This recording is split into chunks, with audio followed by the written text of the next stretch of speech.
talk to us about pathways for the body after death. And I'll talk about green burial and conservation burial, aquamation or water cremation, and other options. And as we get going in this 4-week series, we have a special space right here that is a space that acknowledges the grief that is in the room as we talk about death, especially over the last 2.5 years with the pandemic.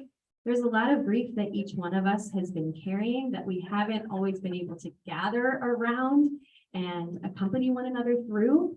And so this space is acknowledging the grief in the room, and anytime you can gather over here, there's a little poem about grief. We also have out here our book that we will have on the font for All Saints Sunday, which is coming up in just 2 weeks, our book of remembrance. So if there is someone on your heart, someone you are grieving who died recently or long ago, we invite you to write their names, add them to the book. Also, you'll notice on your tables a bookmark. So this bookmark, you can take one home with you and we'll replenish them every week. And this bookmark also is going to walk us through a spiritual grounding each week as we engage in these topics. So please, everyone, have a bookmark in front of you.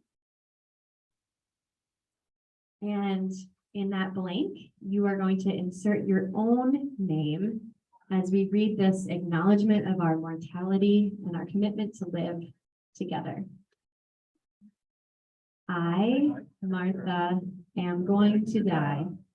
Until that day comes, I am going to live faithfully, radically, generously, joyously, lovingly, courageously, peacefully. I am going to live. We live to the Lord. If we die to the Lord. So that whether we live or whether we die, we are the Lord's. If we live to the Lord. If we die to the Lord. So that whether we live or whether we die, we are the Lord. Now turn your bookmark over and pray together this prayer that is often read at graveside. You can join me in speaking it. Oh God, support us all the day long of this troubled life, until the shadows lengthen and the evening comes, and the busy world is hushed, the fever of life is over, and our work is done. Then, in your mercy, grant us a safe lodging and a holy rest, and peace at the last. Amen.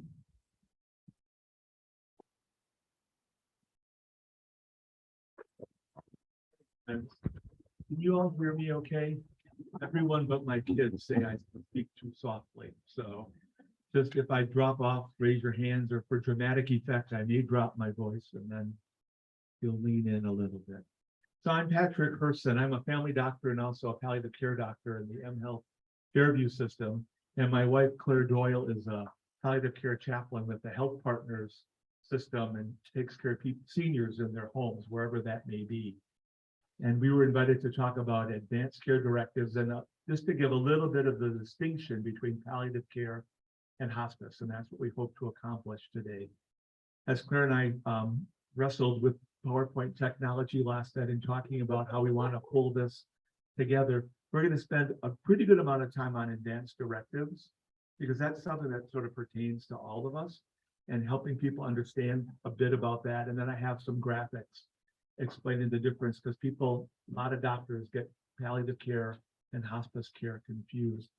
I love the bookmark, and one of my opening comments I wanted to make today was that a phrase that I love is, death is not a design glitch. Death is a design feature of being human.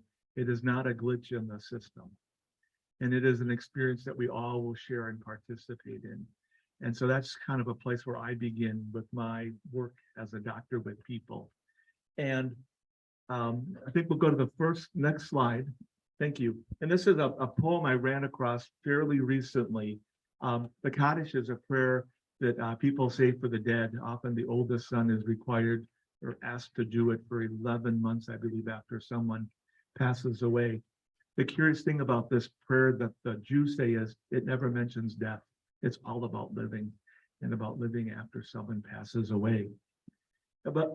And you can all read this, and probably most of you are 2/3 the way through it anyway. But the line that really jumped out at me is the 1-3 from the bottom, which is that love doesn't die, people do. And that is just a wonderful way to kind of reframe our relationships and connections to one another. And all of these will be collected in a resource. So if you can't see it or you're squinting because of the angles or whatnot, I can try to, if I turn this around, I can do that. I was struggling with the parallax out of my glasses. This is a reading from the Meditations before Kaddish from the Mishkan Tefillah. And any of you who know Hebrew or Aramaic, forgive me. When I die, give what's left of me away to children and old men that wait to die. And if you need to cry, cry for your brother walking the street beside you. And when you need me, put your arms around anyone and give them what you need to give me. I want to leave you something better than words or sounds. Look for me in the people I've known or loved, and if you cannot give me away, at least let me live in your eyes and not your mind.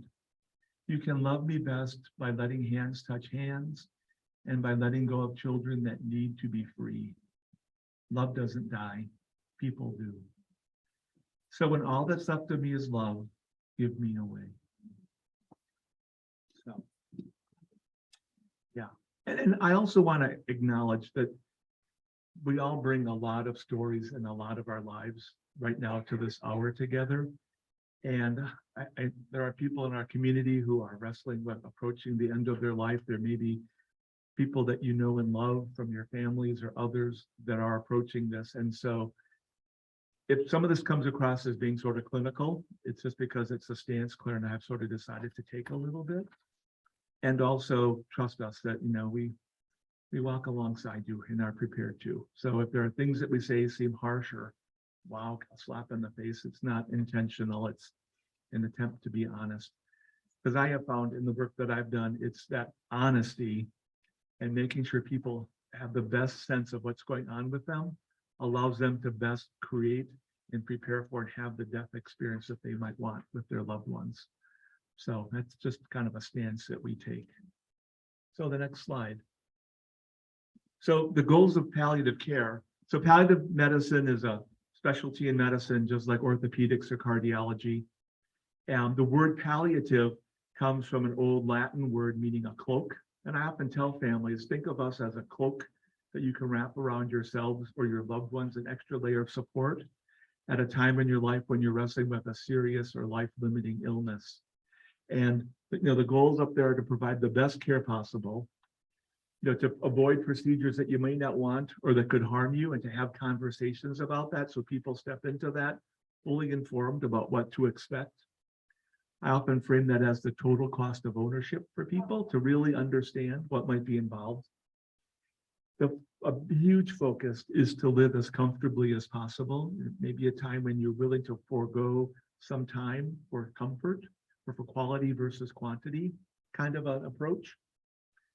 It's to really help to sort of think through what could be the highest quality of life and what might be possible at a time when people are wrestling with a serious life-limiting illness. As much as possible to mitigate physical, emotional, and spiritual distress. And it is very much a team sport. And it works with an interdisciplinary team. And that's one of the things that I love about being a palliative care doctor is I got a team of people, chaplains like Claire, social workers, nurses, others. And we're really given the luxury, I think, to think of our patients as whole people. And we know that serious illnesses can often have spiritual or emotional components as well as physical. This last week, I said to somebody I was seeing for a lung transplant evaluation, I said, you're more than a pair of bum lungs at this point in your life. And we want to acknowledge that and think about that. And then we also want to make sure we're offering support for people as they're making decisions. The other thing I want to acknowledge, and this is something that Paul Bachalden has been so critical in shaping my thinking from 20 years ago when I was his student at Dartmouth, when I was on the faculty there, and then through subsequent conversations, is we really do a disservice to ourselves and one another when we think of ourselves as patients. And in fact, what we really are people that occasionally are in a role called patients for small parts of our life. And being willing to, especially me as a doctor, to frame and to view people as persons that may be sharing a half hour, an hour of their life with me that week or that month as a patient has been really helpful. And a lot of people, that's often lacking in people who've been seriously sick as they've gone through a health journey. So the next slide. So there's just to set up this advanced directive piece, there are different kinds of conversations that people may engage in depending on their clinical situation. Sometimes people have generic advanced care conversations. We often recommend they start at about age 40 for people who are otherwise healthy, just to begin to introduce the concept, get people thinking about if something happened, who might want to speak for you. Things Claire will go into in detail because she spends a lot of her professional life having these conversations with people. And then there's the serious illness conversation, which is you've been diagnosed with something. It could be cancer, it could be emphysema, it could be heart failure, it might be kidney failure, liver failure. And those are places to stop. And especially in those serious illness conversations are often about what your prognosis might look like. And I'll talk a little bit at the very end about prognosis. Lots of times doctors worry when you ask about prognosis that you're asking for a time to kind of give me, so what's my expiration date as a patient put it? What's my sell-by date that I've come into? None of us know that, of course. Even scripture says no one knows the day or time. The other way of thinking about prognosis is kind of functionally. What might I expect in my life? And often in a serious illness conversation, we don't know necessarily how long someone with emphysema might live, but we can predict that it's going to be a series of ups and downs, or someone with a new diagnosis of dementia. It's going to be a slow, progressive decline. And often in those cases, the way I frame it for people is, this is probably as good as life is going to be for you. And there's going to be some hiccups and decline coming. And that can be helpful for people as well, to sort of just begin to create a frame for themselves of what the future is. And then goals of conversations are often what we have in the hospital, or if there's been an acute crisis and we're trying to decide A or B or among a range of options and what that might look like for someone. And again, making sure people understand what those the consequences of some of those options might look like. So I think the next slide is yours, Claire, right?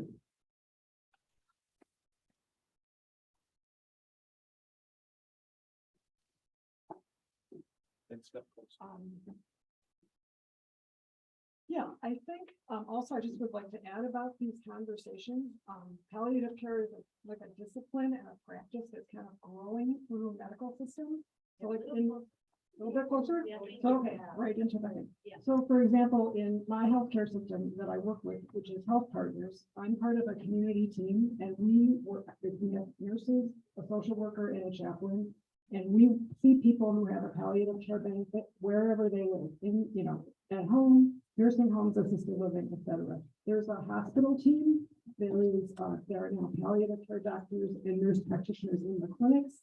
So people come into contact with palliative care in a variety of ways. They get sometimes kind of flagged in the system, maybe because they're in and out of the hospital or the emergency room a lot, or because they have a case manager who realizes they're really struggling. So it's and we also spend a lot of time just explaining what palliative care is, and it's not just the short run up to the hospital. And so also my perspective is a little different than Patrick's, because in the team that I work with, we have people for the last maybe 2 years of their life. In practice, we have people that we've known for like 5, 6, 7 years, and we sort of get to see that whole. Right. And then in that spread, there are lots of other issues in addition to people's medical issues, like their families, who they're speaking to, who they're not speaking to, their religious life, where they find meaning, what communities are important to them. Housing is a huge thing that we spend a lot of time talking about. Like, can you stay in your own home wherever that is anymore? Or does something happen and you need a higher level of care, which is a really painful thing to talk about quickly. Okay, right, I think I can actually see that's easier with mine. So the first thing that the piece that we have developed to talk about this is a healthcare directive. Notice that when we talk about advanced care planning and directives, this betrays a certain American faith that planning is the answer to everything. And part of that is there's a lot of chaos and a lot of turbulence and disorder that goes on over this process. And so these two things kind of like are in tension.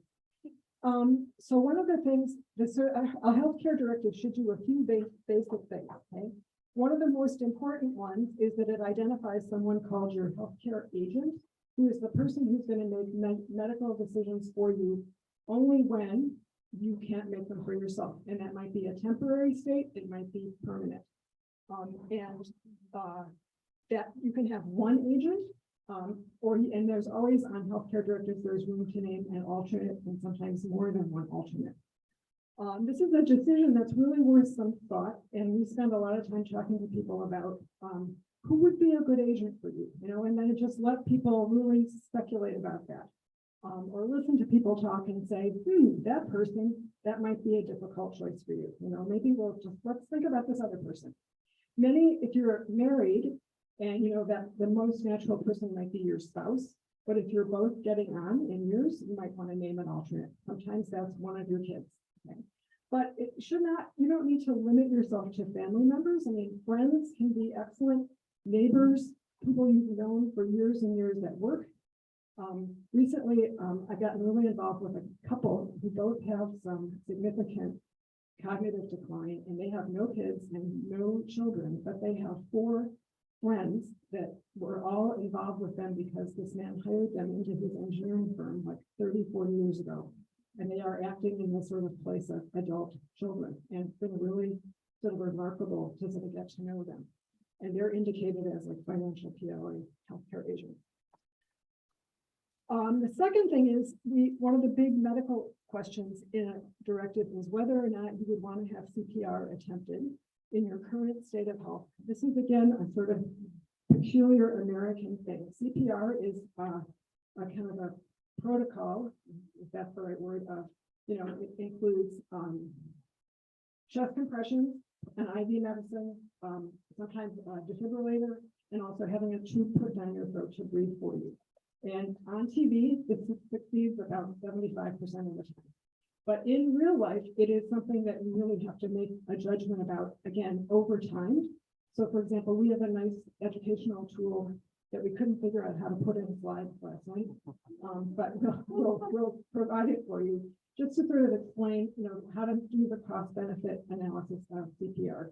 And in this country, it's something that you have to opt out of intentionally to sort of be what we call DNR, do not resuscitate.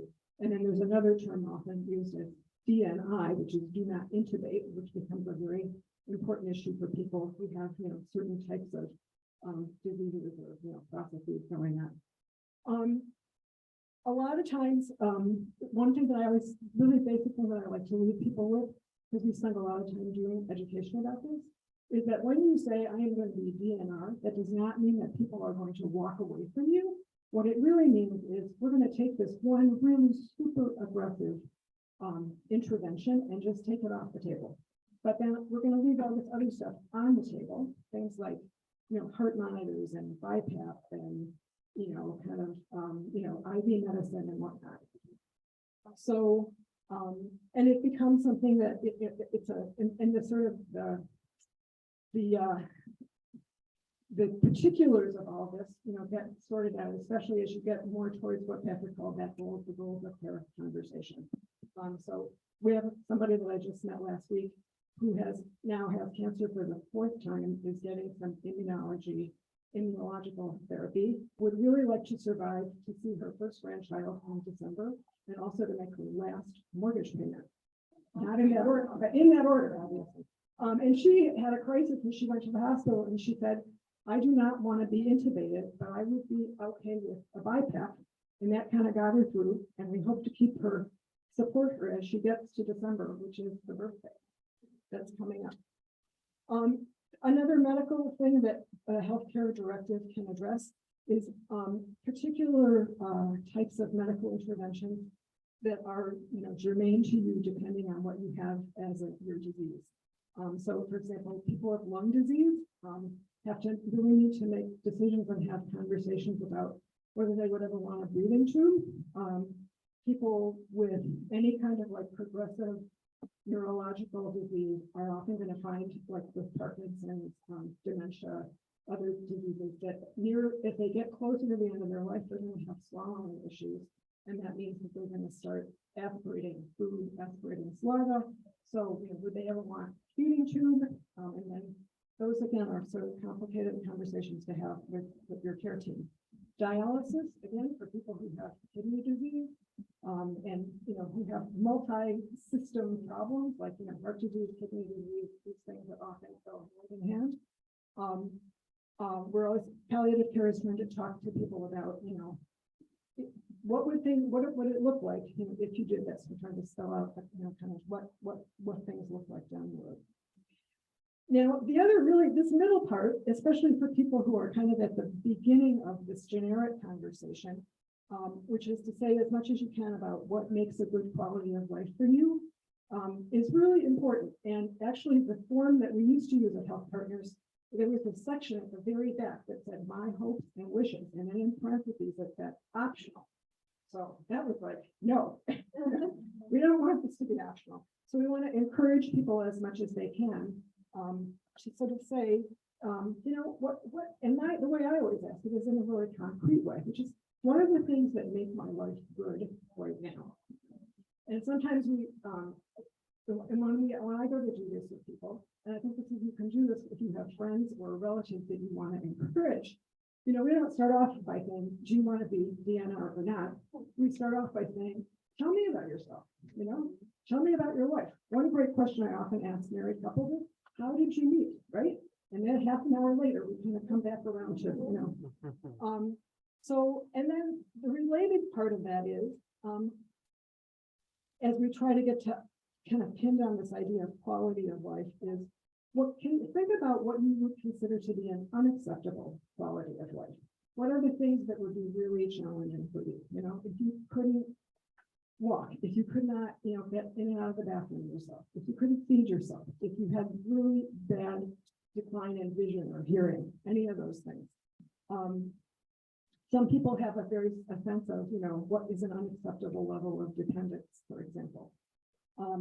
And saying that, people get used to things that they've never thought that they could get used to. So, this is kind of, we're capturing this picture in time. And then down the road, we're going to do this again. And then finally, this whole thing is going to be, you're going to sign it. It's going to be either notarized or witnessed. You need either 2 witnesses or you need a notary signature. And if 2 witnesses is a stumbling block, you can take it to the public library and get it notarized. You can take it to your bank and get it notarized. I was talking with Mary before about maybe we could even do something, during adult education one day, and I'm a notary. So, okay, anyway. And then this is going to get, most systems will put this into your medical, your electronic medical file, which is really important because then if you lose it, we've got it. And then put it someplace where you can find it too. Although, yeah, that doesn't always happen. Okay, that's. Yep. 2 other things that I often stress for people is, if you're not, the way the law reads in Minnesota, if you're a married couple, we look to the next of kin, which is a wife, and then if there's no wife or legal spouse, or you know what I'm saying, then it would look like the adult kids, etc. So if you're going to pick your spouse anyway, it may not be the biggest deal in the world if you name them, but it's nice to formalize it. But if you're in an unmarried, sort of legally recognized relationship, whether straight, gay, however it's arranged, it's really important to get these done. And I met a gay man last week who considers himself married to his partner for 45 years, but they've never gotten married and he's never done a healthcare directive. And I said, how old's your mom? He said, she's 88 this spring. And I said, the way it stands right now, you'll look to your mom and your partner will have no say in things. And I said, so run, do not walk, and get this completed so that your wishes can be respected. And the other, lost it with the helicopter here. Oh, the other thing is, if this is sort of straightforward, it's the conversation is the critical part. Filling out the form is nice, but it's the conversation with those loved ones who may be speaking in your stead. That's the critical part of this, so they can have a measure of comfort in representing your desires. I think related to that, I think a lot of healthcare systems are really trying to get more of that conversation into the medical records. So like when I visit with people, especially if people who are relying on an interpreter, we're really trying to put some of their story into the record. Tell me about, how did you get here from Cambodia? And about all those many sort of experiences. This is again, sort of, I think I already have said some of these things, but when this is like a, begin with the end in mind, right? So think about, first of all, what makes your life good right now? And this may be, a lot of this stuff, it's really ordinary. It's really mundane. People like sometimes look at me like, tell me about your day, okay? So, getting up, recognizing that you can walk, that you can take care of yourself, that you have this moment of when you have your coffee in the morning, that the people that you enjoy, the relationships that you enjoy, the communities that you're part of. You could take an inventory of that, just write it down. You would be surprised at how much you would find. And then we always ask in all these conversations about what are your goals, and in some ways that is slightly weird language. I think it sounds like it comes out of a management seminar, but it is, what are your goals? What are your aspirations? What are your hopes for yourself? What do you want to do? What do you want to learn? Which grandchildren do you want to be around for? Do you want to be going to this wedding next summer? What do you want to experience? What do you want to share about yourself? So that again is, if you can just, doodle this down for yourself and you'll see all sorts of things will come up. And then again, this whole question of like, what do you worry about when as you get older? I mean, this is another way you can engage people that you want to see and do this process is like, what do you worry about? And then also this whole question about your medical conditions. This part here, one of the things is often we find, as you get older, you go to the doctor and your problem list gets longer and longer. And sometimes people have a lot of fairly difficult chronic conditions. And sometimes, so that's one of the things that palliative care is really good for. If you see that in your family's friends, it's like, there's all this stuff going on. That's what a palliative care clinician can do so well, is to say, let's look at the big picture. So for example, we have a physician who works with our team and we take him out on visits. And we always say, okay, this is what you're going to do in this visit. This is what we need for you to do. And sometimes that's just to describe all these things that are going on, because people might say, really, I didn't know I had all these things wrong with me. Not because they're stupid, just because things have been accumulating for so long. And also again, and Patrick would echo this, I'm sure, this is all also about in terms of what you decide to do, what you can decide to do and you can decide to not do. And those things are all appropriate, sort of exercises of your choice in your autonomy. I actually did a visit with somebody recently, this man who was diagnosed with esophageal cancer when he was 50. He was like at the top of his game. He's 62. He's really been through a lot. And one thing he wanted to know was, would it be okay if at some point I just decided I wanted to be on enough morphine so that I really did not have any pain at all? But I was like awake enough I could talk to my wife. And it was like he was sort of embarrassed. And I said, yeah, that would be okay. That's a choice about, how you want to, lead this life, and still be available to your loved one. Next, I guess. So we just want to show you a few sort of tools here. And we'll put all this stuff, so I think. Should I click on that I click think so, on it, yeah. I think you have to put your control and then They're like a lot.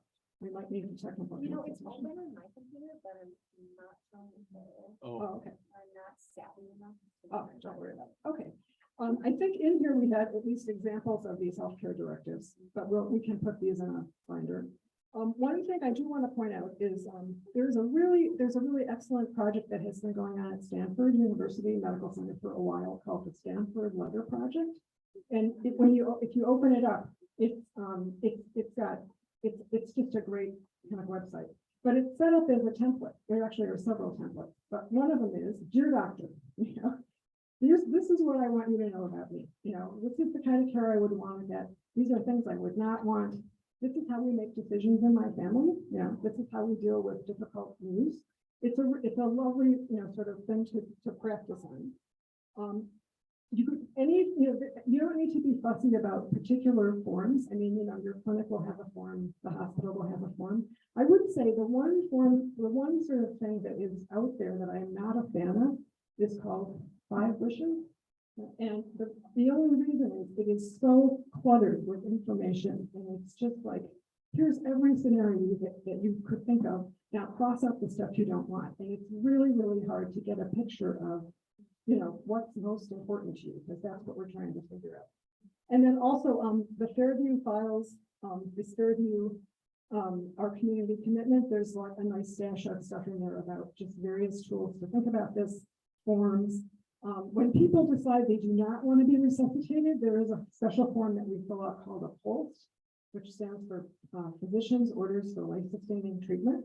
And it's a one-page summary. It says, I do not want to be resuscitated. If the paramedics come and I'm breathing and I've got a pulse, but I'm in distress, here's how much intervention I want. It's kind of broken down into categories. And then, you know, what I want to have IV antibiotics, would I ever want to have a feeding tube? And then the doctor signs it, and then we put it on the refrigerator. And in theory, this should protect you from the worst of American medicine. It's not a guarantee, but we really try hard to do it. And part of it depends on, you know, how the emergency medical people respond to that. Oh, there is something called a psychiatric advance directive. And that's for people who have mental health conditions. And it is really to talk specifically about what kind of mental health, you know, it's to talk about like things like medication, you know, hospitalization, ECT, things like that. And it's fairly long and involved. It would be typically best to do with sit down with a clinician or sit down with a therapist and do it. And you can also have that put in your record. I think it needs to be signed just like these, but it's probably more people probably ought to do them, because then when you get into distress, you know, you have said something about, you know, what you do and don't want. What's that? Next slide. Oh, okay. This is, I think, the last thing I wanted to show you. So and it's a really good example of a process that develops over time. This is a man that I met back in 2016. He's a patient of ours, African-American man, for a long time involved in social justice, you know, as a teacher, as a musician. And he came to us because he had a great case manager, and his life at the time was a mess. And partly medically it was a mess because he had, you know, a couple different kinds of heart disease. He had fallen and had a bad subdural. So he'd been in the hospital, he'd been in a TCU and a transitional unit. He was in assisted living at the time, which he absolutely hated with a passion. And we said, you know, so we really want to do this document with you so that we can pin down who's going to speak for you, because he had he was divorced. He had a brother who was in Atlanta. People being out of town, by the way, is not an obstacle to being a healthcare agent. And we just spent ages talking about this, and he just was kind of dragging his feet. And I said, okay, let's do this. Okay, I want 2 questions. One of which is, what makes your life good right now? Second question is, what would make your life really difficult, really challenging? 250 words, 2 weeks. That's it. I want to see this in the mail. And I gave him an envelope, right? And 2 weeks later, it did show up. But this is somebody writing, just taking some inventory of what is meaningful for him. And so the things I love to do that make life worth living are relating to people in an intellectually stimulating way, singing in almost any kind of setting, cooking for and eating with people, making love with the proper partner, listening to music from jazz to world genres, keeping my personal hygiene up to my personal standards, spending time with my friends and family, out and about in the Twin Cities and other locations, collective worship with energetic praise, seeing the children of my extended family and their parents, walking in the context of nature, viewing and interacting with the performing and visual arts, etc. And then you notice it says reading, research, writing, and editing, teaching where and when I can. Well, it's turned out in 2018, he had a stroke. He developed this sort of what they call shallow dyslexia, did a lot of speech therapy, still really cannot read very fluently.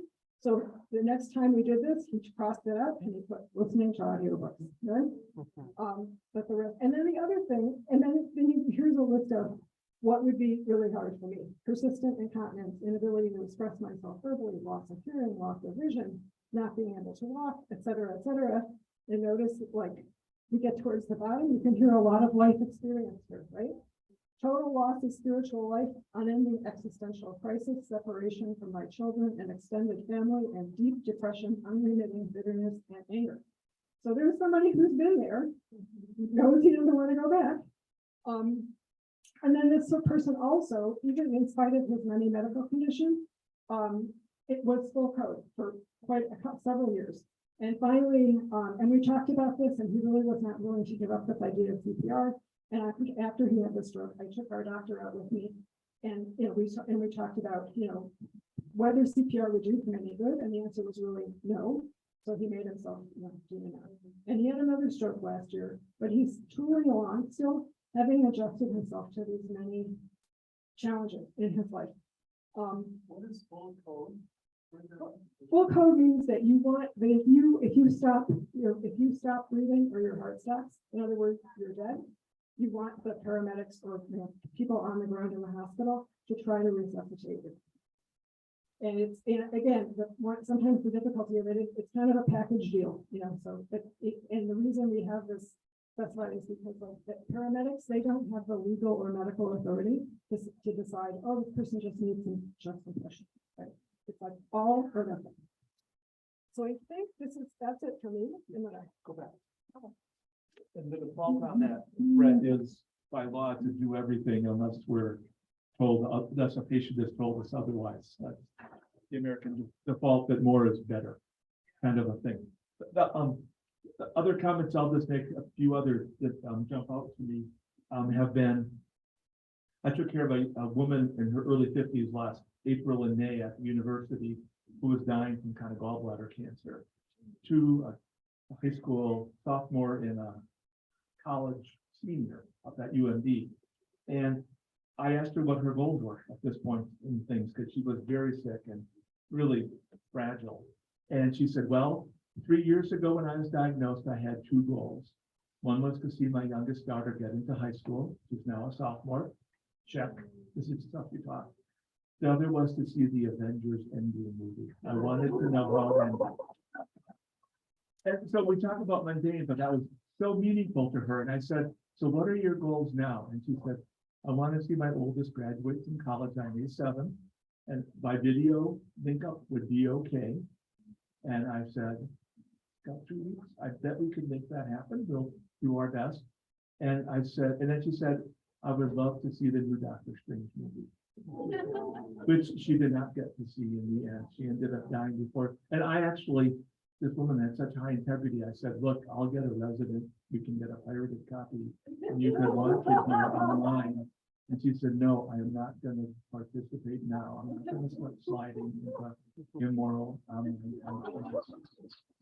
So that was really clear cut, her sense of integrity that we needed to honor and maintain for her. And so sometimes when I ask patients about what are your goals, it kind of feels like there's some special set that they should have to satisfy me. It is what's meaningful to you or to your loved ones that's important.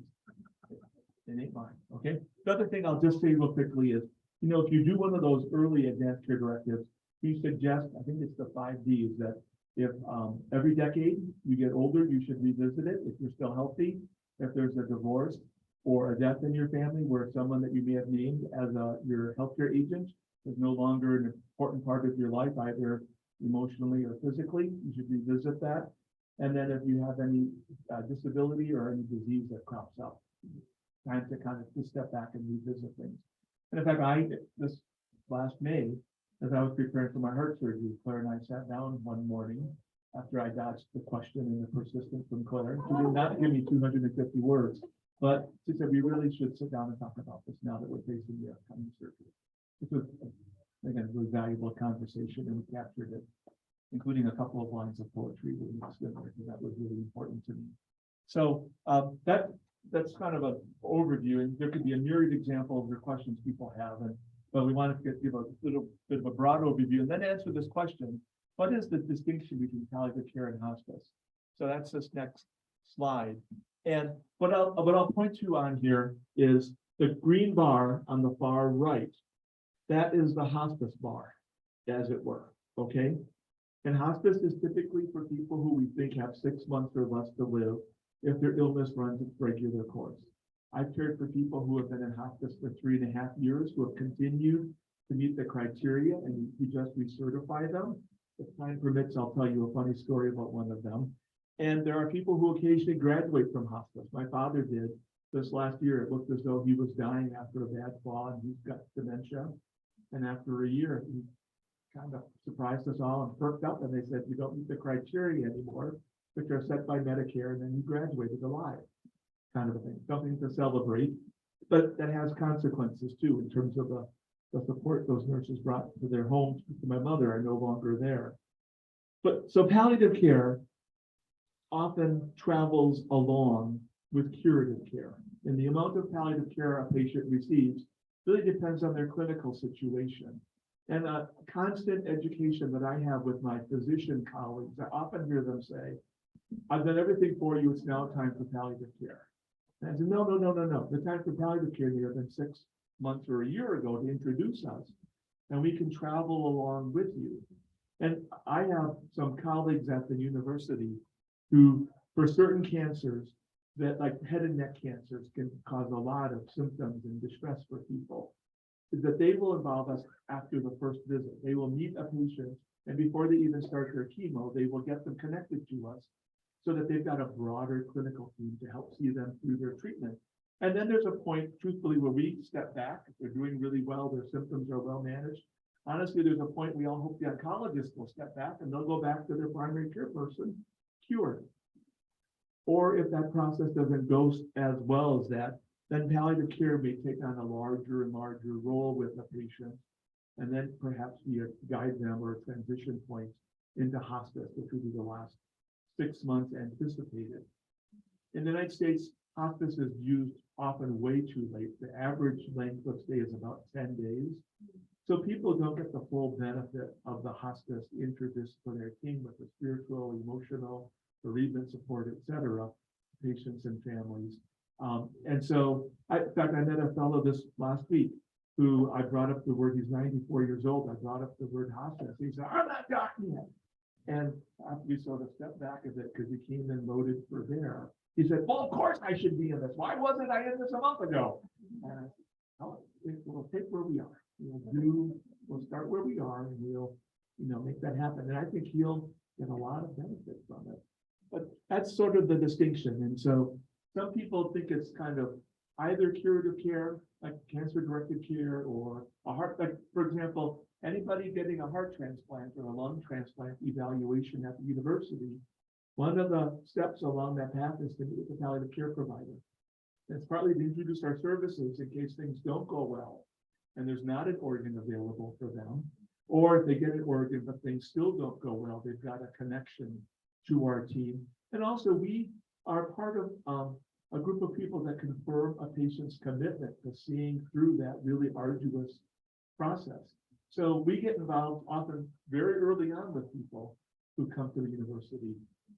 But more often than not, it's a little later in the disease process. And that makes sense. If I had advanced cancer, I'd want all my energy, I think, put toward seeing what we can do cancer treatment-wise, and then sort of see where we are, where things go.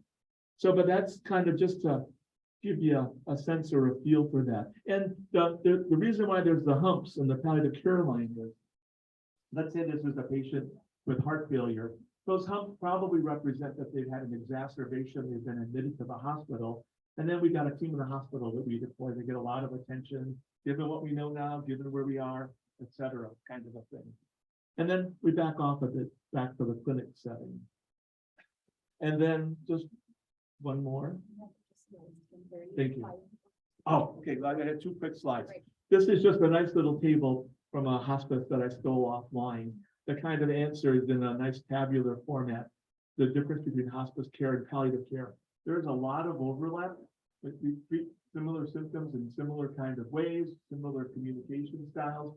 But there are, again, it's that 6 month and an insurance kind of a thing around hospice care that can reflect that. And then the last slide is, I think this is important, and I'm gonna hit on it quickly, and I'm happy to talk about it, but there's relationships that we've come to understand between people's functional ability, their ability to care for themselves, get about through their day, be independent, and their disease progression. And it varies based on whether you have cancer, which is the thick blue line at the top, of chronic organ failure, which is the dotted red line, and then debility or dementia, which is the green line.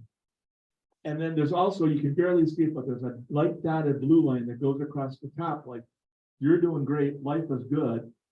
Bam, you get COVID, and you may be suddenly finding yourself in critical condition and potentially dying. Or me, doing pretty well, having heart surgery that didn't go well. I would have been on that blue line and, sorting that out.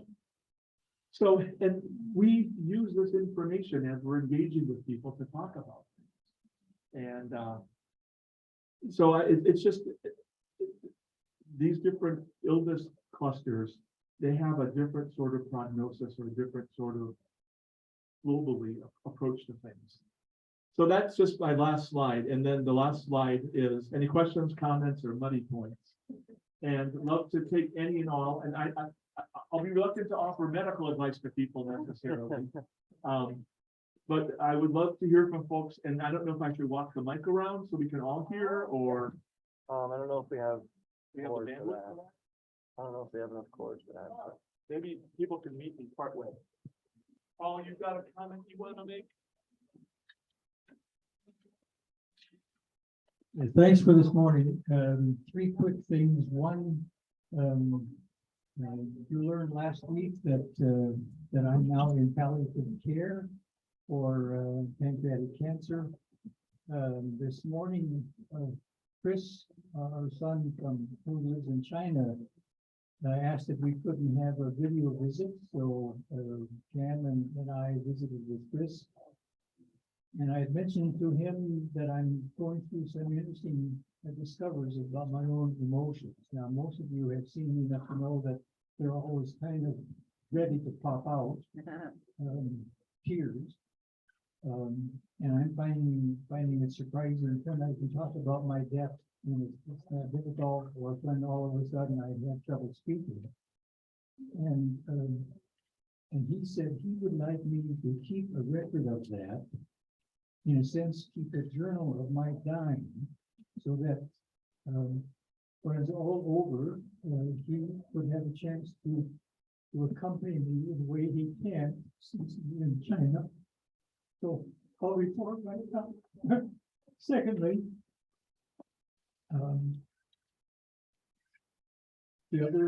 last week I got a notice on the Fairview University system that I had an appointment scheduled with a palliative doctor, and his name was Patrick. And just by chance, he was assigned to be my doctor. And the third thing is, he mentioned organ. That's become an issue for me. Bach's prelude to Wake Awake has been my favorite for a long time. So I've been wondering, is that little organ we have, is that up at my funeral? Is that up to having somebody play that? I'll find the right spiritual authorities to make sure that can happen. Thank you, Paul. What other thoughts or comments or questions? Lynn?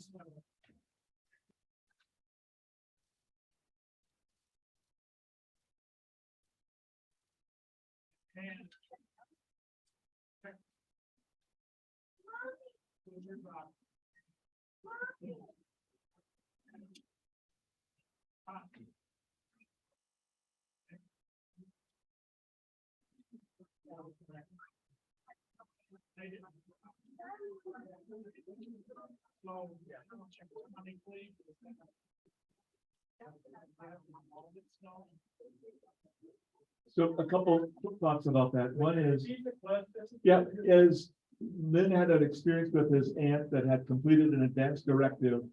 And it was in, I presume, a medical record in one hospital, and she was transferred to another hospital without the paperwork, and they were reluctant to follow her wishes. Did I capture that? So a couple of thoughts. One is the directives are good state by state. So if there's a chance you might cross state lines for some reason, go live with a daughter in Wisconsin or something, or South Dakota, be mindful of that. Second thing is, I often encourage people to make sure their doctor's office or hospital have a copy of their record.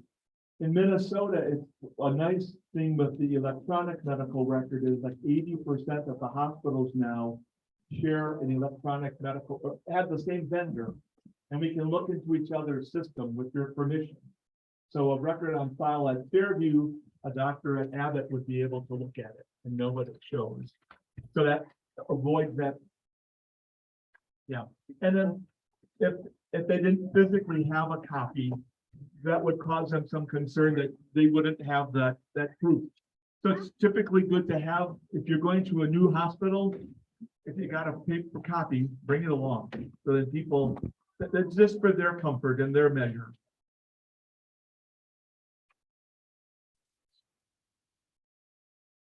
At them, son? Well, yeah,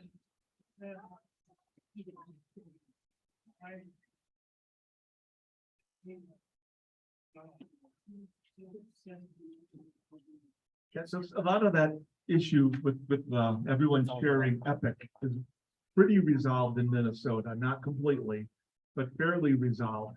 But you, like anything, you want to advocate for yourself. So if you got something important like that, just like if you've had that physician order life-sustaining treatment form filled out, put it on your refrigerator, don't bury it in a file cabinet, have it available, so if somehow paramedics come, you can get it out and say, this is what our doctor, we've agreed to not do or to do. And then you've got that direction there. Other thoughts or comments?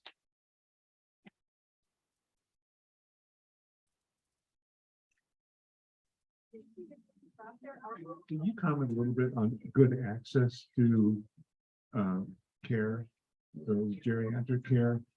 I think one of the biggest problems is to find a geriatric doctor that you actually can spend time with, especially in these industrial healthcare assisted living settings where it's thousands of patients for one doctor, and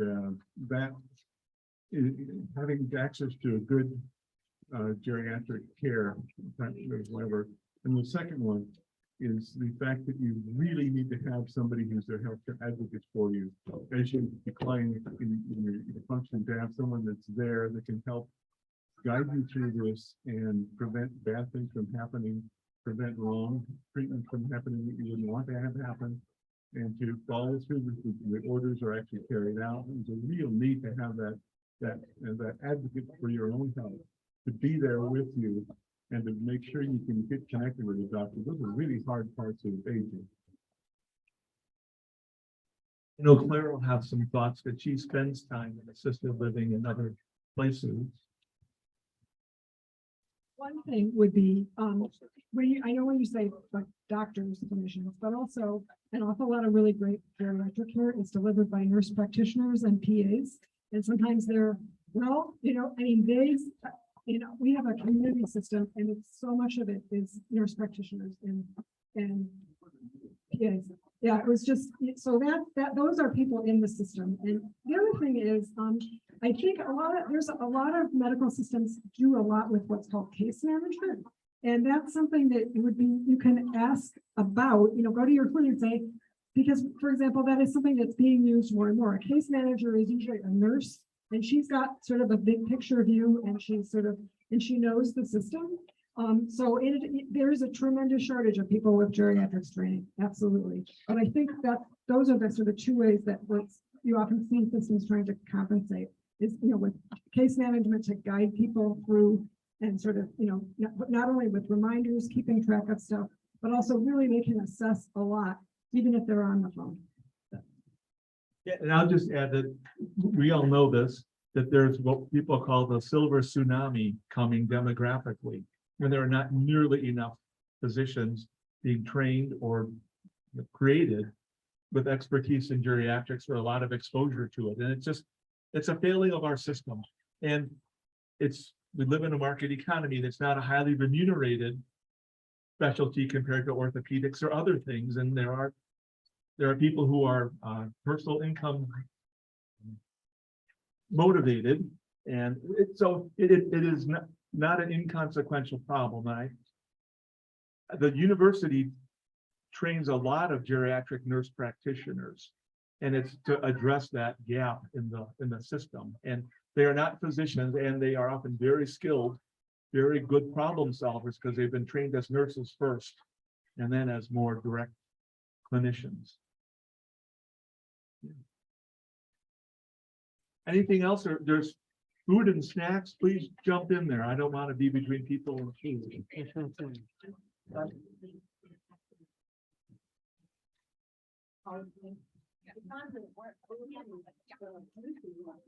Yep. And Martha had said that this will be part of a resource book that they're going to be assembling from all of the talks in this series. So that will all be there for people. Kim.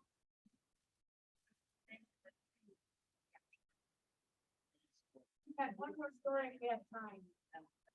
One of the last slides. Somebody. Oh, no, actually, that was the woman with the Avengers movies. I decided I wasn't going to wait. It was too precious. So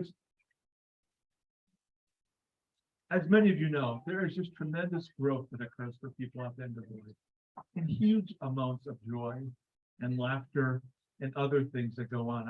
I don't find this work depressing in the least. And so, anyway, it's something we're all going to face. Brett? One observation from find this other person, the person that's really whatever you call that. Yeah, I'm not the 96, and I've been on that straight up since like days in the state, that's in that about 20. Who wants to know this whole something? Yeah, and that's been we work so much for the president. Yeah.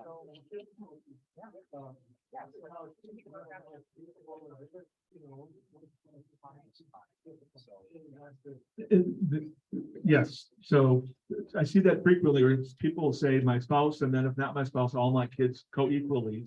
And then sometimes your agent has the choice to participate or not. They can say, can't do it. It's too overwhelming emotionally, etc., kind of a thing. When I'm counseling people, say, name one of them. How the lead. It doesn't mean that they won't consult the others. And if your mom has the wherewithal, you could potentially ask her or point out the conflict that's been created, and she could edit it or make an adjustment for her benefit. Now, this one of the quick things, not funny, but I am my older sister is an ER doctor, and I am her healthcare agent. And she named me instead of her wife because she said she's been very clear what little she wants done at the end of her life. And she has said, I have great fear that Peg will wimp out and want me around longer, even if I'm in a state of being that what I would never want. And she said, I know you will be a hard ass and you will hold the line with the nursing home for me. And I said, absolutely. And I'll hold Peg's hand through that too. So to be the combo. Jamie?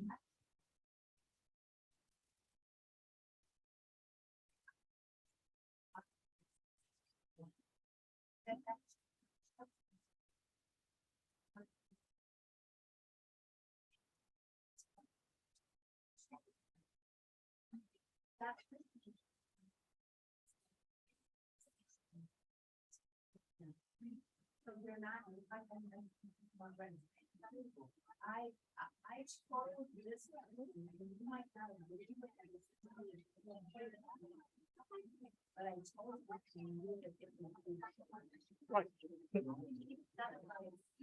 Right, it's a manifestation of it's your choice and your decision.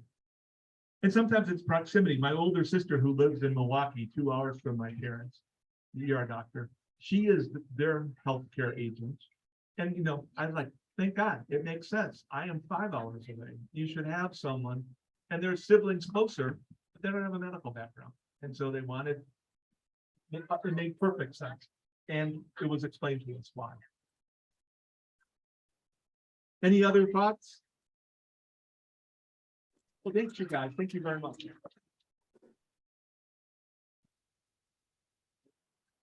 I'll do this. Yeah, just put it on the mic and like. Thank